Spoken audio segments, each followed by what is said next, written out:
All aboard!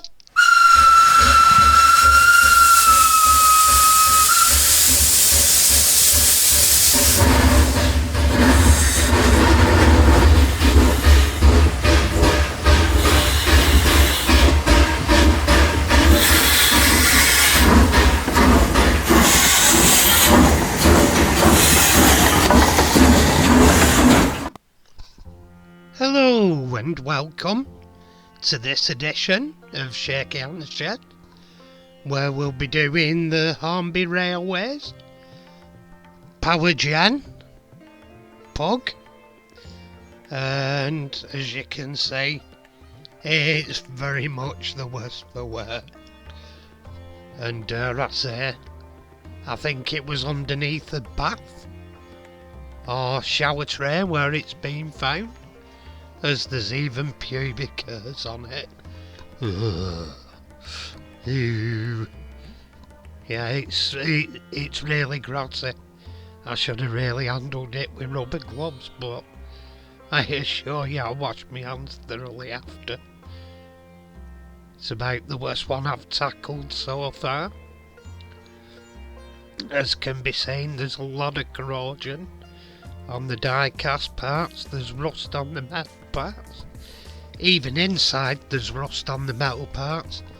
And there we go, we've got some sort of insect's legs, pubic hair, bloody rust. It has everything, this thing. I've took me, what is it? The thing he discovered. What's his name? Penicillin. I think I could do with shots of that after this. He wasn't that good at all. You can see me picking. I mean, sometimes you'd think it were dog hairs, but no, they're not. I think it's definitely been under a shower tray.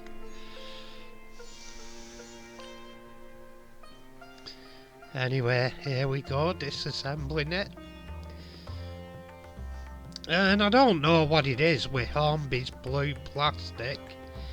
I find it on the Thomas as well, that I restored before this. But it seems to degrade quicker than other colours of the plastic on the ones I've had. Because the body crumbled on one of my Thomases, and the chassis crumbled on this one. And here I am, I'm cleaning the chassis. I don't know why, because I didn't use it. I got another one for it.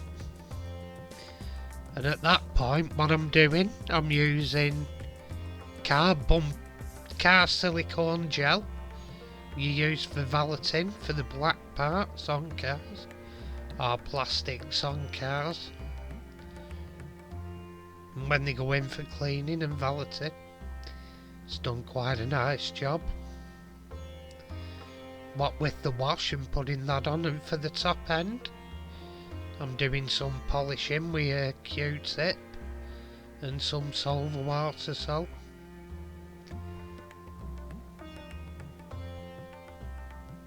Make it look that little bit nicer. And here what I'm doing, I've got a wire brush in my Dremel rotary tool, and I'm taking all the actual rot off the chassis, get it back down to its die cast.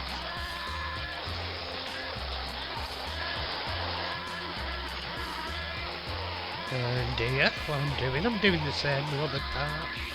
Those are the wheels and bits and pieces, the axles. I did everything really that was metal, because it all had rust and corrosion on it. You can even see at the end of all this, I even do the motor here, because even the motor had a coating of rust. I wasn't going to strip it, I had some spare motors. I was banking on it being sealed enough. Here I'm giving the actual foot plate a coating of high temperature paint And there's the new chassis, the one before it just crumbled.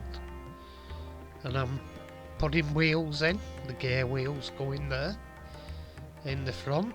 I'm wedging it back into place with a knife there. Just wedging it in, back a little bit, I went too far. And that's about where we want it roughly. And put the other side's wheels on, making sure I've quartered them correctly. And quartered up in the axle, there we are. Now I've got both wheels on and we're checking the alignment of the gear wheel and it's in the right place.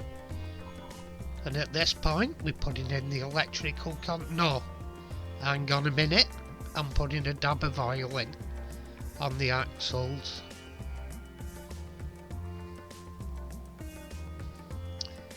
And this chassis is a lot nicer than my old one. The original one had it, and at this point I'm polishing the actual fixing rivets for the connecting rods. I actually flicked one out, but look at it, I found it. Look at the furrows. And here I'm polishing the connecting rods with silver water salt, getting rid of the rust and grime. You still have a little bit of the pitting, but you never get rid of all of it. If it's too bad, they're readily available on eBay. Off old ones that are strips. Here I'm connecting the rods back up. Putting the rivets back in, making sure to put the one with a bigger shoulder to the rear wheel, because you have to fit 2 rods on that one. The front one's the smaller shoulder. And here I've got a fiberglass pen and I'm cleaning the copper electrical contacts that touch the motor and connect it to the wheels. And here I'm fitting one, you can see the 2 posts and you can see the tongue that goes into the hole at the bottom of the copper strip. The 2 end pieces go through squares and touch the back of the wheels.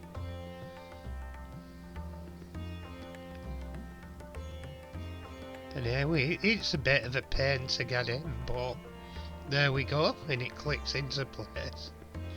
And I push the tongue back a bit, so when the motor goes in, it drops down and touches onto that copper tongue.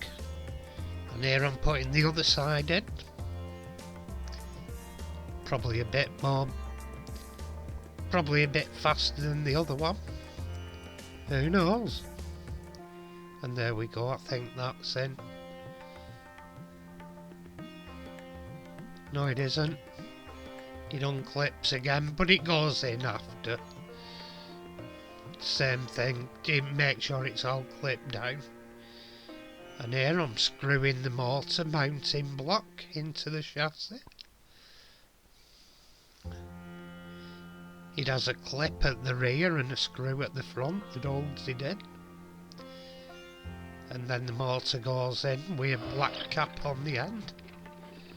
Drops on and it has a clip at the front that holds it down.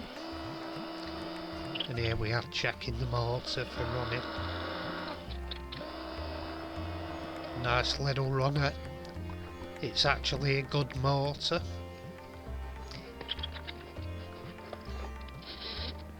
And there we go. Testing it from actually touching the wheels. A nice little runner. And what I'm doing here, I'm just touching up the black paint on the cab roof and the smoke box.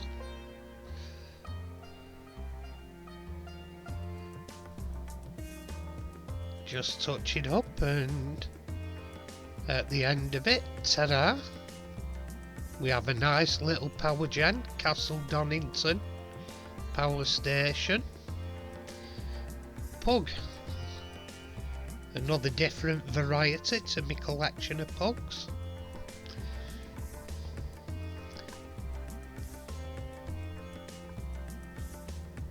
A lot may say, why haven't I got the Lancashire and Yorkshire one? Well, I have, but it doesn't need a lot doing to it, because the L&Y is where the pug originated. Anyway, here we go, here's where we started. A beaten, battered, rotted, and full of pubic hair, and spiders' legs or flies' legs, whatever they were. Let's just say it were grizzly. And here we are, here's where we finished up. A nice Powergen pug to my collection of pugs. Nice tidy one. It's obviously not factory pristine, but it's good enough to have a nice one. It shows some of its history on it. It's not brand new and pristine, it shows some of its played with history. Anyway, thanks for watching, and tatty pie everyone, tatty pie.